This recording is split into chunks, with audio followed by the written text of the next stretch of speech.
lecture on the book of Ezra and the book of Nehemiah. We will begin with Ezra chapter 7. In verses 1 to 5 is the genealogy of Ezra. Verse 1 says, "After these things, during the reign of Artaxerxes, king of Persia." This is not King Artaxerxes in chapter 4. Artaxerxes, who issued an order that the construction of the temple be put to a stop, was Cambyses. King Artaxerxes in today's passage is the son of King Ahasuerus. This king reigned over Persia from 465 BC to 5 BC. Ezra was a descendant of Aaron the high priest in the 16th generation. Ezra was a priest and a scholar of the law. God had the temple built through Zerubbabel, but Zerubbabel grew old. Thus, God brought Ezra, the young scholar, from Persia. God's providential plan was that Ezra work for the building up of the nation of Israel. Ezra returned during the second return from captivity. Ezra was Aaron's descendant. In verses 6 to 10, Ezra returns to Jerusalem from Babylon. Ezra was a scholar with the law of Moses. Scholars of the law wrote the law onto books. They also studied the law and taught God's people. They were like the scribes in the New Testament times. Ezra returned from captivity and studied the law, and he devoted himself to teaching the laws and regulations that God gave his people through Moses to the people. Verse 6 says, "The king had granted him everything he asked." Ezra obeyed God's word.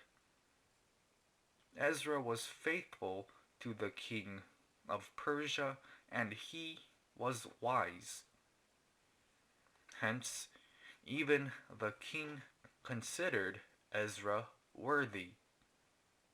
Thus, the king gave Ezra everything he asked for, aided the king, and thus the king helped Ezra.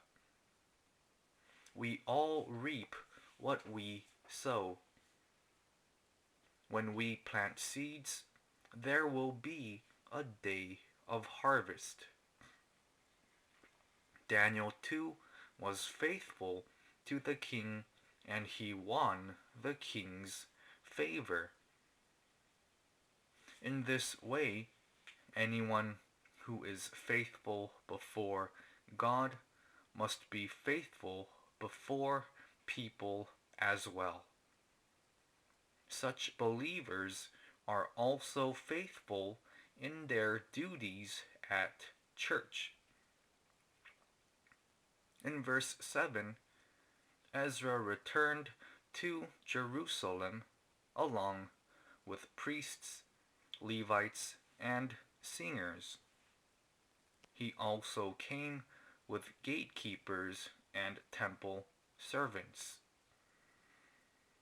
In verse 9, it says that Ezra left Persia in the first day of the first month of the 7th year of King Artaxerxes. He arrived in the day of the 5th month of the same year. This was the second return from captivity. The distance straight from Babylon to Jerusalem was about 850 kilometers. If one traveled by road, it was about 1,440 kilometers in distance. It took the people about 4 months to travel this long and harsh road. In verse 10, Ezra devoted himself to teaching the laws to the spiritually dry people of Israel. Ezra considered it most urgent to provide the people with the daily bread of God's Word. Ezra continued to study the law, and he decided to teach the people. Ezra would have lived in peace if he in Persia. Ezra could receive anything he wanted from the king of Persia. Ezra had the king's trust, and Ezra was of high status in Persia. However, Ezra left all that behind and returned to Jerusalem to fulfill his calling. God allowed Ezra to be well educated in the law. Thus, Ezra returned so that he would teach the people about the law and how they could serve God. Ezra returned to teach the Israelites the way they should go. This was similar to Moses when he abandoned his status as the son of the princess of Egypt. Moses rejoiced in receiving sufferings with God's people. Thus, Moses left Egypt. We too must live for our calling for the gospel, and we must die for our calling. In verses 11 to 26 is King Artaxerxes' letter. King Artaxerxes issued a decree to Ezra. There were 7 commands in the letter.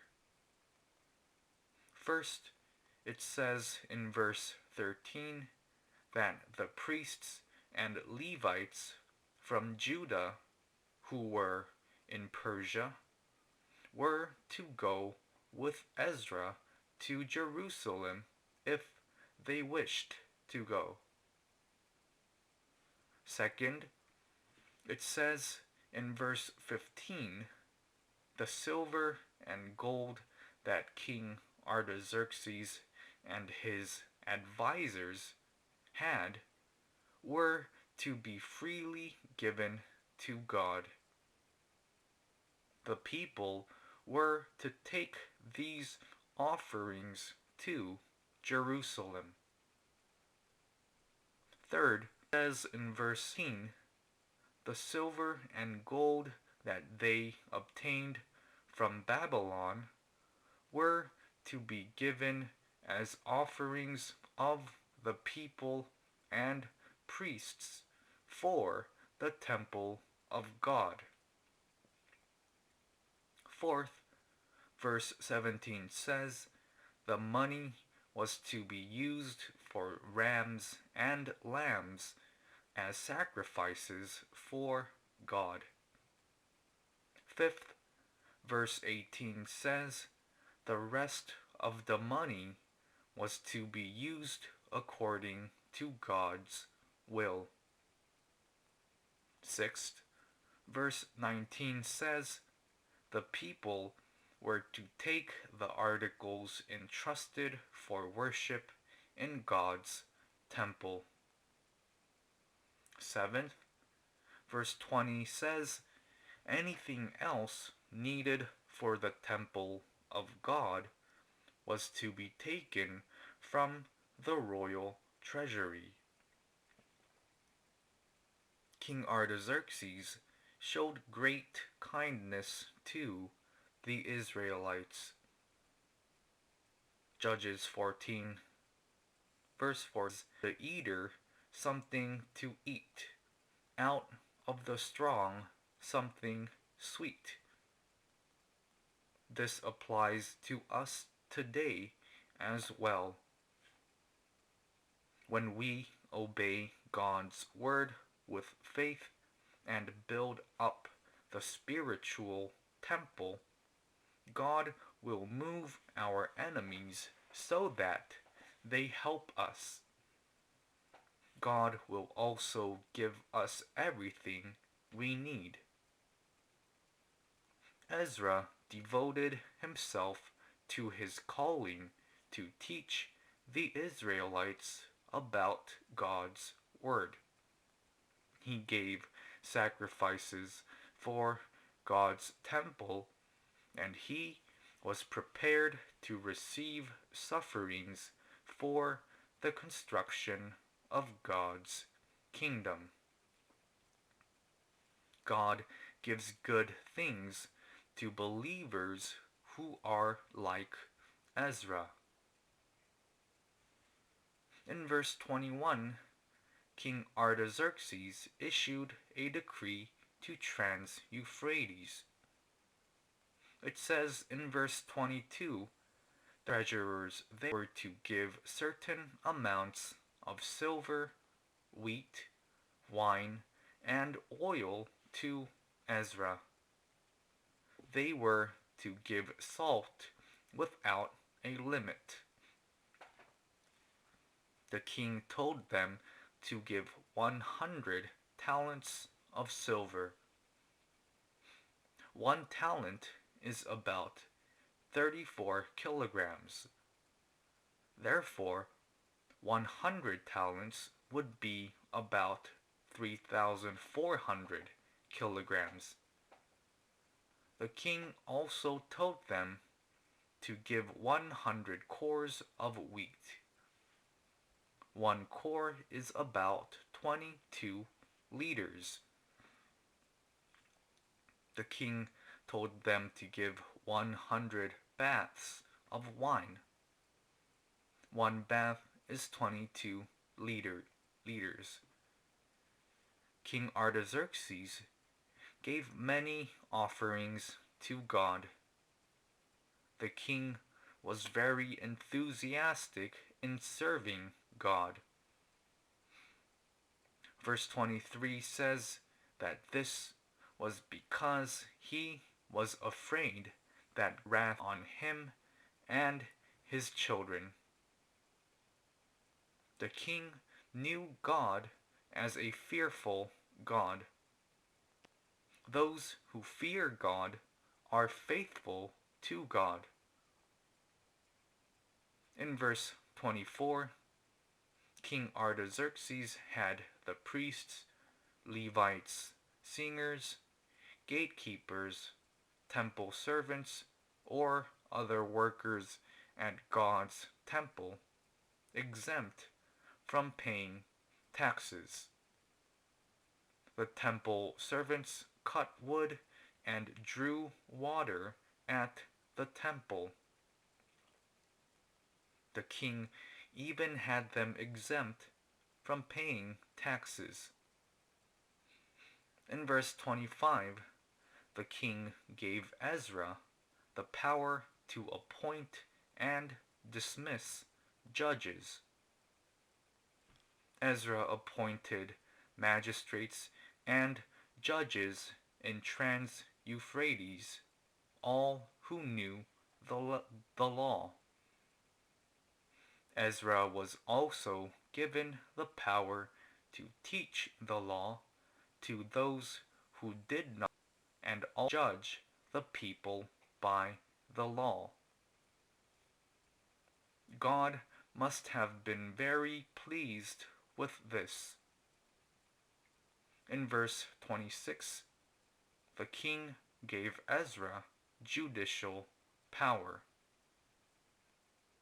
He commanded that anyone who did not follow God's commands or the king's commands were to be put to death. Anyone who did not obey was to be banished, confiscated of property, or imprisoned. Ezra gained such authority, and he was able to work to rebuild Jerusalem. In verses 27 and 28, Ezra praised the Lord. Ezra praised God upon arriving at Jerusalem. Ezra gave thanks to God for moving King Artaxerxes' heart, and he also gave thanks for allowing them to beautifully build the temple. In verse 28, Ezra further gave thanks to God for his grace and for allowing him and other men to go to Jerusalem. Ezra said, "The hand of the Lord my God was on me." Everything went well because the hand of God was with Ezra. God's hand was with Ezra because Ezra obeyed God's command, devoted himself to his calling, and was prepared to receive sufferings upon his return. God's hand will be with us when we act in this way. In chapter 8, verses 1 to 14, are the names of those who returned with Ezra.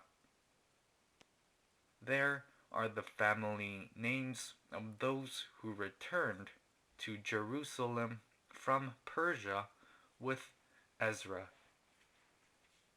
This was the second. In chapter 2 are the names of those who returned with Zerubbabel in the first return.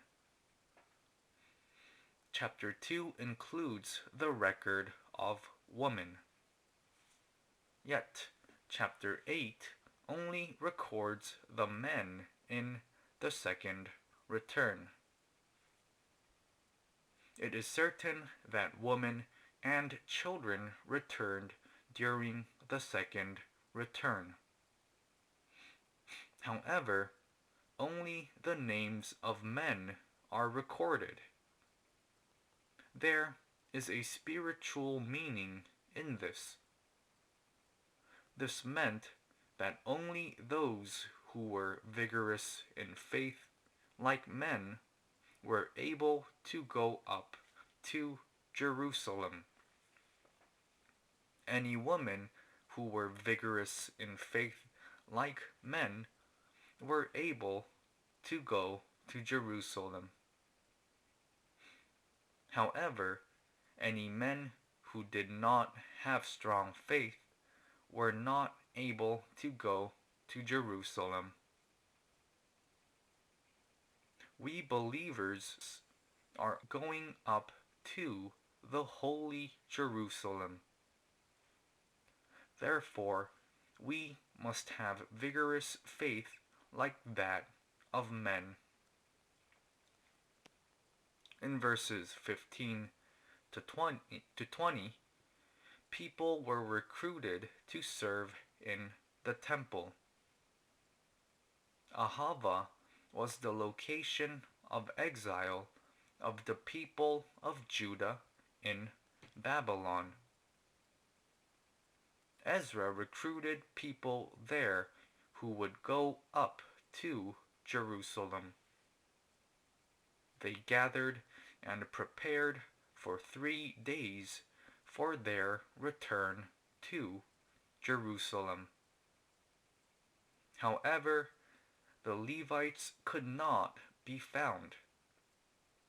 Many Levites were needed to serve in the temple at Jerusalem. However, it was a problem that there were no Levites. Why didn't the Levites come? It was because there was no temple of God in Babylon. Levites fill their duties in Babylon, and as a result, their faith regressed. Anyone who does not fulfill their God-given duties will lose courage of faith. Therefore, in verse 16, Ezra sent 11 men to Casiphia. Ezra had them bring the Levites. In verse 17, Iddo, the leader in Casiphia, may have been the man in charge of education there. Thus, Ezra asked Iddo to send Levites who would go serve in the temple at Jerusalem. He needed to make the request to the person in charge. It is important that we bring up workers who will serve in God's house. This applies to seminaries today. Seminaries must properly educate and bring up so that work for God's church and the salvation movement. At that time, Iddo encouraged the Levites who studied under him. Iddo moved the hearts of many Levites and temple servants so that they would go to Jerusalem. In verse 18, it says, among them 40 were Levites. There were also 220 temple servants. In verses 21 to 23, Ezra proclaimed a fast and asked God for a safe journey. Ezra proclaimed a fast for all who gathered by the Ahava Canal to go to Jerusalem. The road to Jerusalem was a difficult one. There were many thieves and was a deserted road. It would take 4 months. Therefore, the people prayed to God that they would have a safe journey to Jerusalem. It is important that believers pray sincerely when they are faced with difficulties. There is hope for believers who pray when they face difficulties. We will fail if we do not pray, rely on people, and go forward according to our own thoughts. Verse 21 says, so that we might humble ourselves before God, before our God. Ezra fasted and became humble in attitude. Isaiah chapter 58 records the purpose for fasting. The purpose of fasting is to lower oneself and raise one's voice up to God. Therefore, fast, repent, and deny ourselves. Our voices must be raised to God. Then we must be strengthened with God's grace and power. Ezra received all that he asked for from the king. Therefore, Ezra was able to receive soldiers and horsemen for the journey to Jerusalem if he had asked the king. However, verse 22 says Ezra was ashamed to ask the king for help. Why was he ashamed? Ezra told the king in the past, the gracious hand of our God is on everyone who looks to him. Therefore, if Ezra's actions did not agree with his preaching about God, God would not have been pleased with Ezra. The king would have also looked down on.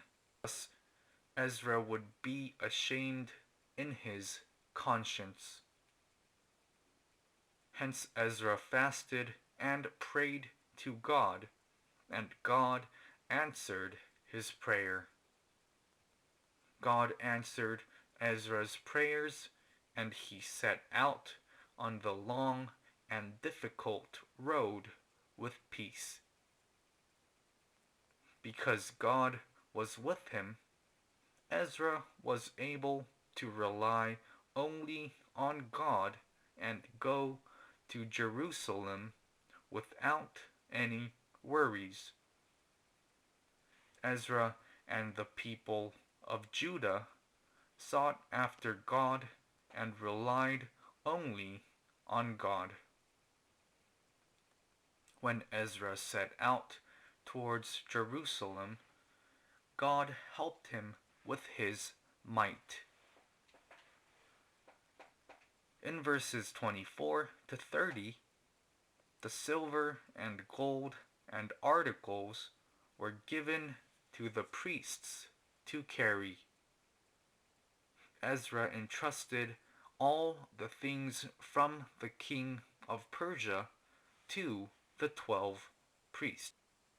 The silver and gold and the articles of the temple, and he entrusted them to the priests. In verse 26, it says that the weight of the silver that Ezra gave the priests was 650 talents. This was about 22,100 kilograms of silver. The articles of silver weighed 100 talents. This was about 3,400 kilograms. In verse 27, it says there were 20 bowls of gold. They weighed approximately 1,000 derricks. 1,000 derricks is about 8.4 kilograms. There were also 2 fine articles of polished bronze. Ezra entrusted these to 12 priests who were set apart. This was so that the finances of care of. The articles were entrusted to trustworthy people.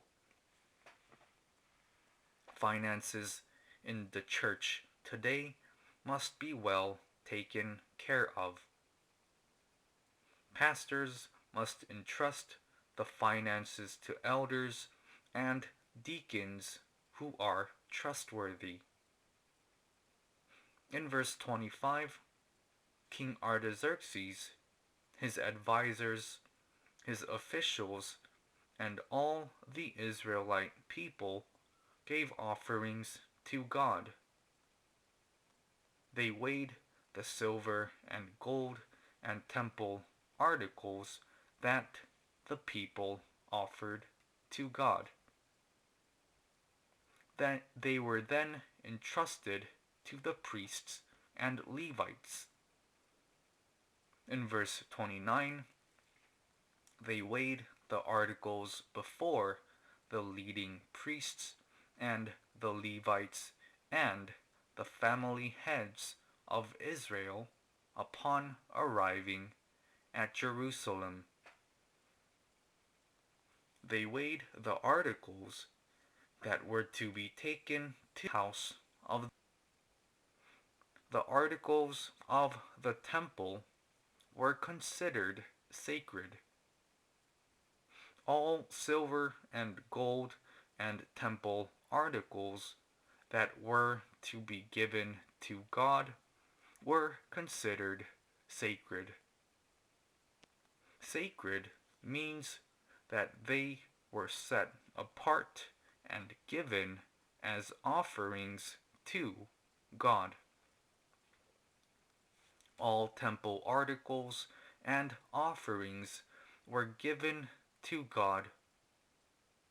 Therefore, they were considered sacred. In verses 31 to 32, Ezra and the people arrived safely in Jerusalem with God's help. Ezra and the people of Judah left Babylon in the first month. They arrived in Jerusalem within 4 months. Verses 33 to 36 record what the people did upon their arrival. On the 4th day of Ezra's arrival at Jerusalem, the priests and the Levites weighed out the silver and gold and temple articles that were offered to God. They weighed the offerings, and the priests recorded the numbers. In the church, offerings must be counted by many people. Those in charge of church finances must accurately record the numbers and deposit the money into the bank. In verse 35, the people who returned from Persia sacrificed burnt offerings to God in the temple at Jerusalem. Then, in verse 36, King Artaxerxes' orders were sent to the governor of Trans-Euphrates. I pray that you will believe in Jesus Christ and that you would devote lives. Here we will conclude the 4th lecture on Ezra and Nehemiah. Thank you.